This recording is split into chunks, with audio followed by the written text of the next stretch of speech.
Salut à tous, c'est Oriankou. On espère que vous allez bien. Aujourd'hui on se retrouve pour une vidéo Seven Deadly Sins sur le top des 4 archanges. Donc avant de commencer, premièrement, n'oubliez pas de nous suivre sur nos réseaux qui sont juste là et qui sont en description. Et deuxièmement, cette vidéo contient beaucoup de spoils. Donc si vous n'avez pas vu les 2 dernières saisons de Seven Deadly Sins, je vous conseille tout simplement de quitter la vidéo. Mais avant de partir, vous pouvez laisser votre like, ça fait toujours super plaisir. Donc pour ceux qui partent, n'oubliez pas de lâcher votre like. Et pour pas vous faire spoiler, voilà, vaut mieux partir. Et pour ceux qui restent, on y va. Les archanges sont les guerriers suprêmes du clan des déesses qui servent la déité suprême.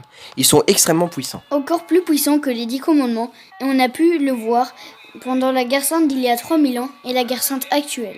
Entre Sariel et Tarmiel, le débat était hyper difficile entre qui irait en 4ème place et qui irait en 3ème place. Alors on a jugé à partir de leur premier combat au tout début de la guerre sainte d'il y a 3000 ans.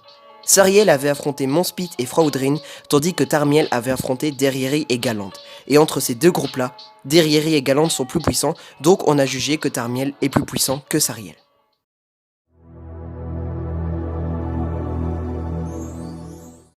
Vous l'avez donc compris, Sariel est en 4ème place. Il est l'archange le plus petit en taille et le plus faible en puissance, même si il reste quand même très puissant. Il maîtrise la grâce de la tornade qui lui permet genre de faire des tornades, des cyclones et également de se régénérer.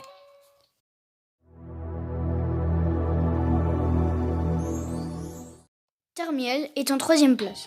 Il possède 3 têtes différentes, une jeune, une adulte et une plus âgée. Il maîtrise la grâce de l'océan qui lui permet de créer des tourbillons, des tornades d'eau, des tsunamis, etc. Également, il peut se régénérer facilement, comme on l'a vu avec Derrieri.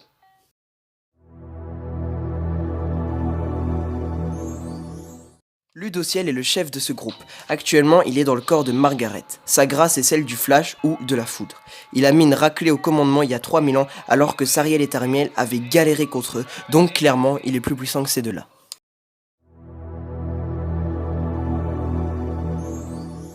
En haut du classement, Maël. Ludociel a dit lui-même que Maël est plus puissant que lui. Il maîtrise la grâce du soleil, pour l'instant détenu par Escanor.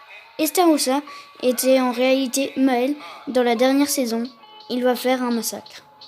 Si vous voulez connaître l'histoire de Maël, je vous conseille d'aller vous abonner à ma chaîne personnelle Sangoro-sama parce que dans quelques temps, je vais reprendre les histoires de personnages et on va du coup parler de l'histoire de Maël. Donc n'hésitez pas à aller voir quand ça sera sorti, je la mettrai en description quand ça sera sorti, ça sera dans quelques mois. Donc voilà. Donc c'était une petite vidéo mais on espère qu'elle vous aura plu. Allez les amis, à très bientôt. Et salut.